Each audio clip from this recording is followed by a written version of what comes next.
Peut-être que vous avez déjà croisé cette personne. Brillante, méticuleuse, d'une rigueur impressionnante.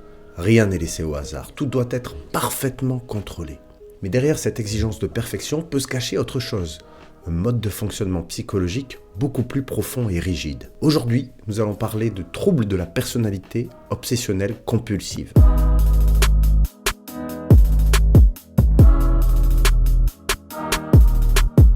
Alors quand on évoque le trouble de la personnalité obsessionnelle compulsive, il ne s'agit pas simplement de perfectionnisme. Nous parlons d'un véritable style de personnalité où chaque pensée, chaque action est régie par des normes strictes et une peur permanente de l'imperfection. Pour résumer les grandes lignes, le trouble de la personnalité obsessionnelle compulsive se caractérise par une recherche excessive de précision et d'exactitude, une peur intense de l'erreur, une faible capacité à être spontané et une soumission constante à des standards élevés et rigides. Alors attention à une première confusion qu'on peut faire, une confusion d'ordre sémantique. Il ne s'agit pas de TOC, de trouble obsessionnel compulsif. Ici, il n'y a pas de rituel obsessionnel et répétitif. On est face à un mode de contrôle global de la personnalité. On est dans le champ des troubles de la personnalité. C'est une organisation de pensée qui est tournée vers le contrôle, la maîtrise et la conformité permanente aux normes. Quelle est la fréquence de ce trouble dans la population ? On peut estimer autour de 5% quand on regarde les méta-analyses.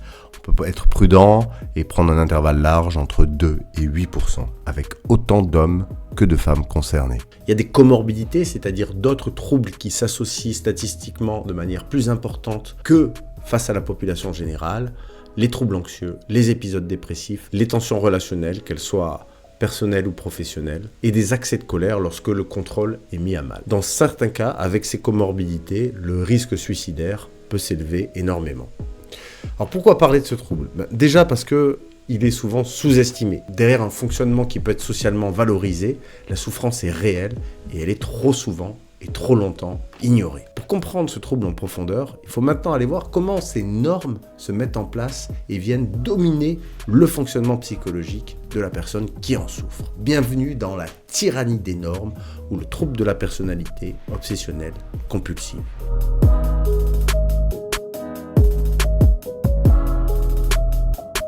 Deuxième chapitre sur le trouble de la personnalité obsessionnelle compulsive, je vais parler de la tyrannie des normes. Pour l'illustration, on va s'arrêter sur un personnage qui est peut-être le plus révélateur du trouble de la personnalité obsessionnelle compulsive. Il s'agit de Dolores Umbridge. Vous en avez certainement un souvenir si vous avez vu Harry Potter et l'Ordre du Phénix. Son allure impeccable, ses décors étouffants, ses chaises alignées en assiettes décoratives. Mais au-delà de l'esthétique, tout chez elle fonctionne selon une logique stricte, rigide, intransigeante. Dans cette scène, elle punit Harry Potter d'avoir affirmé que Voldemort était de retour. Et elle ne le contredit pas par un simple rappel au règlement. Elle lui impose d'écrire avec son propre sang « Je ne dois pas mentir ». Ce n'est pas juste sadique, c'est systémique. Elle agit au nom d'un ordre moral supérieur, avec fierté, avec méthode, sans aucun doute. À mesure que le film avance, Umbridge impose des dizaines de règles toujours plus précises, plus rigides, plus intrusives. Pas pour se protéger, ni par anxiété comme dans un TOC, mais pour contrôler, pour normaliser, pour répandre sa vision du juste et du bien.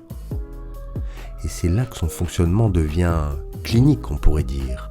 Umbridge ne doute jamais de ses méthodes. Elle adhère complètement à son système, elle le revendique même. C'est typiquement ce qu'on appelle un fonctionnement égosyntonique. Ces règles ne sont pas vécues comme un problème, elles font partie d'elles-mêmes. Elle les considère comme bénéfiques, légitimes et même supérieures. Ce qui est frappant, c'est qu'elle ne souffre pas. Ce sont les autres qui payent le prix de sa rigidité. Et pourtant, elle se voit comme protectrice, gardienne de l'ordre, femme de principe. Et cette obsession du détail, ce besoin que tout soit parfaitement conforme à sa vision, illustre parfaitement la logique normative qui gouverne le fonctionnement du trouble de la personnalité obsessionnelle compulsive. Et au cœur de ce fonctionnement, il y a donc cette obsession permanente pour les normes. La personne vit dans un monde où tout est réglé par des règles strictes. Ce qu'il faut faire, ce qu'il faut surtout ne pas faire, ce qui est bien, ce qui est mal. Le discours interne tourne en boucle. Je dois absolument, il est interdit de, on ne doit jamais. Mais pourquoi ces normes ? En fait, elle procure un sentiment de sécurité à la personne qui est en proie à ces difficultés et ce fonctionnement.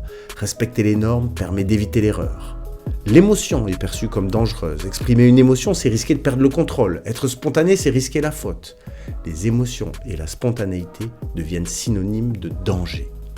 Alors la solution devient le contrôle absolu. Il faut supprimer la spontanéité, supprimer les émotions, privilégier le devoir au détriment du désir et du plaisir. Mais le prix à payer est assez lourd. Ces personnes font face donc à une rigidité psychologique qui devient croissante avec le temps. Une froideur émotionnelle, un appauvrissement des relations sociales, une intolérance absolue à toute incertitude. Et malgré la souffrance, ce système tient bon. La personne se dit « c'est comme ça, je n'ai pas le choix. Si je lâche le contrôle, tout va s'effondrer ». Et même parfois, il y a une forme de valorisation qui s'installe pour reprendre un élan narcissique.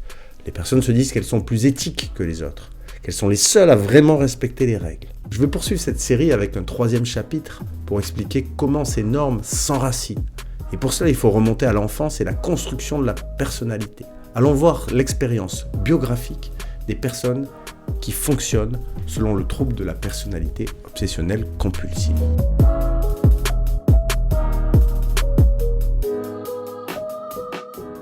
Troisième chapitre, donc, qui va se focaliser sur l'expérience biographique des personnes qui souffrent d'un trouble de la personnalité obsessionnelle compulsive, va nous permettre de comprendre comment tout cela se construit. Imaginez un enfant qui grandit sous une pression constante. Chaque erreur est scrutée, chaque écart est sanctionné. On l'encourage uniquement lorsqu'il fait bien, lorsqu'il fait comme il faut. Peu à peu, il comprend que la conformité est sa seule protection. Le trouble de la personnalité obsessionnelle compulsive se construit souvent très tôt et sous une forte pression conformiste dès l'enfance. L'enfant apprend, si tu fais parfaitement ce qu'on attend de toi, tu seras apprécié. Si tu t'écartes, tu seras critiqué ou puni. Le prix du non-conformisme est trop lourd. Être perçu comme immoral ou mauvais, risquer l'isolement ou le rejet, être exposé à des sanctions ou des violences psychologiques, perdre la maîtrise de sa vie. Face à cette pression, l'enfant n'a que 2 choix.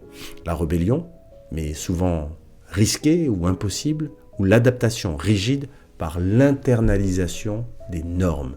Et c'est cette adaptation de survie qui deviendra une prison intérieure. Une stratégie d'obéissance anticipatoire apparaît alors. Il faut anticiper ce qu'il faut faire, il faut maximiser la conformité, il faut intégrer les normes comme siennes.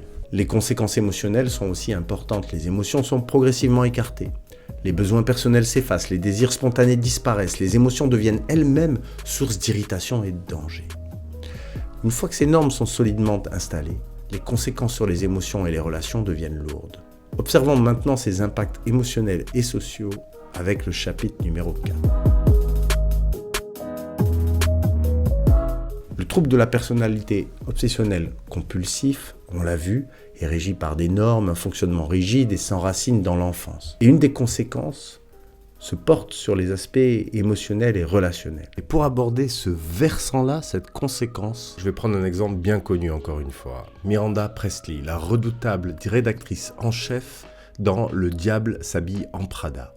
Froidement élégante, impeccablement exigeante. Son autorité est incontestée, son goût est légendaire et pourtant Miranda est profondément seule. Entourée, oui, mais coupée. Elle ne partage rien de personnel, pas même avec ses plus proches collaboratrices. Pas un mot sur ses émotions, pas un regard de connivence. Même lorsque sa vie personnelle s'effondre, elle reste sèche, distante, presque robotique. Le divorce, une formalité. Les enfants, une ligne dans l'agenda. Ce n'est pas de l'indifférence, c'est un verrouillage émotionnel. Un mouvement défensif, un mécanisme d'évitement typique de la personnalité obsessionnelle compulsive, car ressentir, c'est prendre le risque de perdre le contrôle. Ce verrouillage, on le retrouve aussi dans ses relations professionnelles. Miranda ne collabore pas, elle commande. Elle ne négocie pas, elle exige. Ses collaboratrices, Andy ou Emily, ne reçoivent ni reconnaissance, ni chaleur, ni empathie. Leur valeur se mesure uniquement à leur conformité aux normes qu'elle impose. C'est une relation asymétrique et utilitaire, fondée sur la tâche, pas le lien. Enfin, sa vie intime porte les traces de ce fonctionnement. Cela n'est jamais dit de manière explicite, mais tout est là. Un mariage qui s'effondre, une distance froide avec ses enfants. L'ordre qu'elle impose au monde semble l'avoir tenue éloignée des autres et d'elle-même d'une certaine manière. Dans le trouble de la personnalité obsessionnelle compulsive, ce scénario est fréquent. À force de rechercher la perfection, on étouffe l'émotion, on fige le lien, jusqu'à ne plus avoir d'espace pour l'intime. L'évitement émotionnel devient central. Les émotions sont vues comme des dangers, elles risquent de perturber les normes établies, elles menacent la stabilité intérieure, la stabilité psychique du sujet. Pour se protéger, plusieurs stratégies sont donc mises en œuvre. 1. Éviter les situations émotionnellement chargées. 2. Détourner l'attention des émotions. 3. Minimiser et banaliser les besoins personnels. 4. Ne plus écouter ses désirs. Les conséquences internes sont profondes. Les motivations deviennent floues, les émotions ne sont plus reconnues, on a un problème en termes de cognition sociale, et les besoins ne peuvent être exprimés progressivement. C'est comme si la personne se coupait un peu d'elle-même. Et sur un plan relationnel, cela donne aussi une rigidité dans les relations, une froideur émotionnelle et qui est perçue par des tiers, par l'entourage. Peu de spontanéité dans les échanges. Ce sont des personnes qui vont apparaître souvent comme distantes, peu chaleureuses et peu réceptives aux émotions des autres. Malgré cette souffrance sociale et ces coûts relationnels, le système, le fonctionnement psychique érigé en système tient toujours. La personne se dit « c'est comme ça, je peux vivre comme ça, si je lâche, tout va s'écrouler ». Et une fois encore, il y a une forme de modalité défensive qui renverse un petit peu ces troubles en fierté. Je suis plus éthique que les autres, je suis le seul à vraiment bien faire. Derrière ce fonctionnement rigide, il existe des schémas cognitifs profonds qui organisent cette vision du monde. C'est ce qu'on va voir dans ce chapitre numéro 5.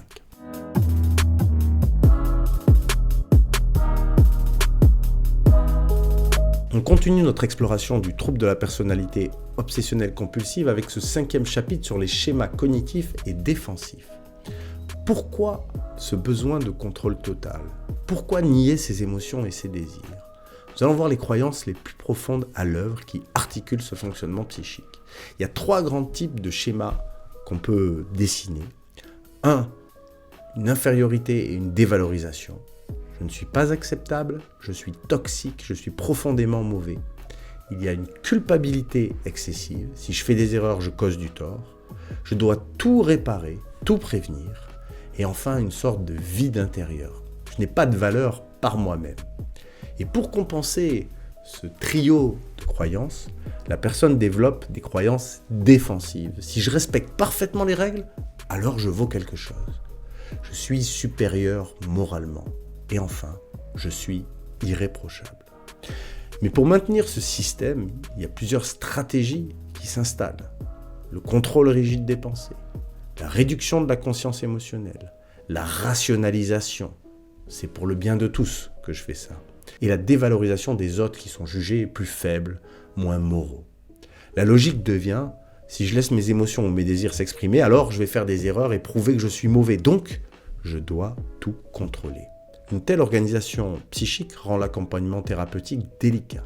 Et c'est ce que je vous propose d'explorer avec moi pour le 6e chapitre.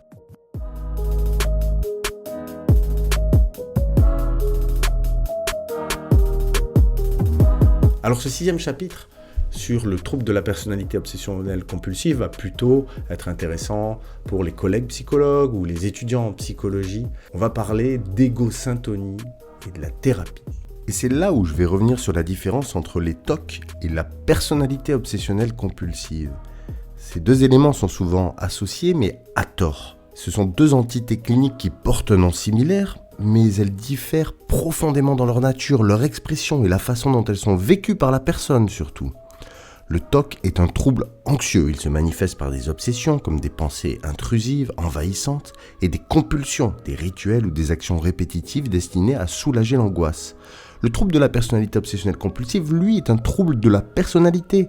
Ce n'est pas une crise anxieuse aiguë, mais un mode de fonctionnement rigide et durable, comme on l'a vu, ancré dans la structure même de la personnalité. Dans le TOC, les symptômes sont vécus comme absurdes, gênants.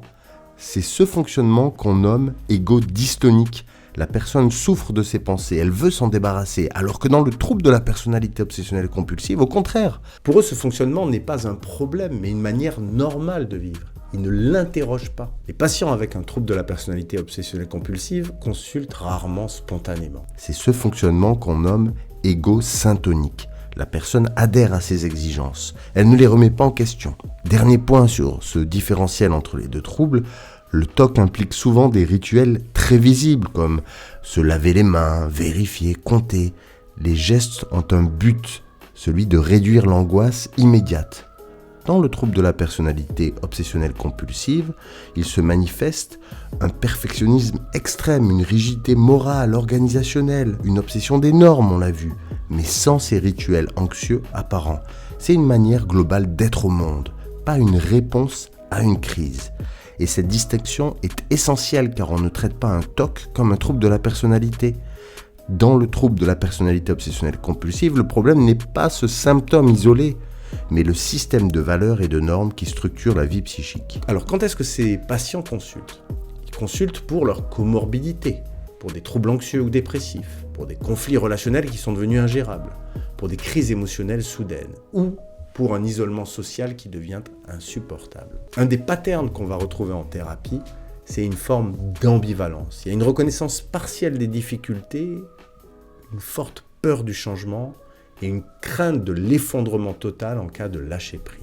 Il existe plusieurs protocoles thérapeutiques formalisés. Je vais vous en proposer un que j'ai trouvé chez Rainer Sache, qui, dans son livre Personality Disorder, propose 5 grandes étapes.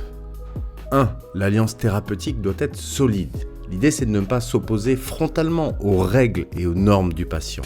Montrer qu'on les comprend, qu'on respecte leur logique et qu'on souhaite les explorer ensemble. 2e étape, mettre en lumière les coûts du système. Fatigue, rigidité, conflit, amener le patient à repérer les effets secondaires de ces règles. 3. Nommer les règles et les schémas sous-jacents.